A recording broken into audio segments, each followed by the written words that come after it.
एकनाथ शिंदे फडणवीसांची भेट घेण्याची शक्यता आहे। एकनाथ शिंदे थोड्याच वेळामध्ये सागर बंगल्यावरती जाणार आहेत। एकनाथ शिंदे देवेंद्र फडणवीस यांची भेट घेण्यासाठी सागर बंगल्यावरती जाण्याची शक्यता आहे। उपमुख्यमंत्री एकनाथ शिंदे मुख्यमंत्री फडणवीसांची भेट घेण्याची शक्यता आहे। माझी सहकारी भाग्यश्री सध्या या संदर्भातली माहिती आपल्याला देते। भाग्यश्री, नक्कीच तृप्ती, सकाळपासून जर बघितलं तर मंत्रिमंडळाच्या विस्तारासाठी प्रचंड घडामोडी झालेल्या पाहायला मिळाल्या। अजित पवारांचा बंगला असेल किंवा सागर बंगला असेल, विविध माजी मंत्र्यांनी आपल्या मंत्रिमंडळात आपल्याला स्थान पक्क व्हावं यासाठी भेटीगाठी घेतलेल्या पाहायला मिळाल्या। भेटींचा सिलसिला दिवसभर सगळीकडे सुरू असलेला पाहायला मिळाला होता आणि आता जर बघितलं तर संध्याकाळीच एकनाथ शिंदे यांच्या वर्षा बंगल्यावर जर आपण पाहिलं तर स्वतः संजय शिरसाट असतील, उदय सामंत असतील, भरत गोगावले तसेच तानाजी सावंत सगळेच त्यांना भेटण्यासाठी आलेले पाहायला मिळाले होते। आणि त्याचबरोबर सगळ्यात महत्त्वाचं म्हणजे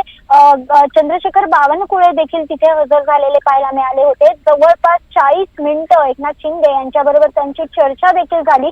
आपण जर बघितलं तर आज दुपारी देखील अजित पवारांना चंद्रशेखर बावनकुळे यांनी भेट दिली होती आणि चंद्रशेखर बावनकुळे यांनी त्यानंतर फडणवीसांची भेट घेतली। हे सगळं झाल्यानंतर ते फडणवीसांकडे गेले, त्यांना निरोप दिल्याची माहिती जी आहे ती सूत्रांनी दिलेली आहे।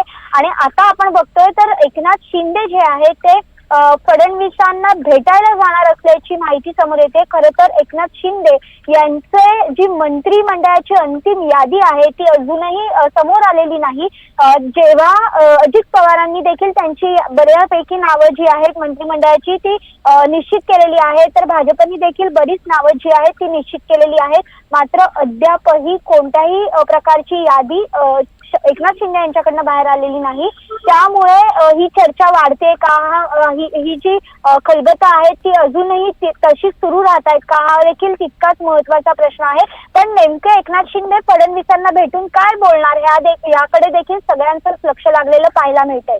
तृप्ती, निश्चित भाग्यश्री, या भेटीवरती लक्ष ठेवून राहा। तुर्तास धन्यवाद संपूर्ण माहितीसाठी।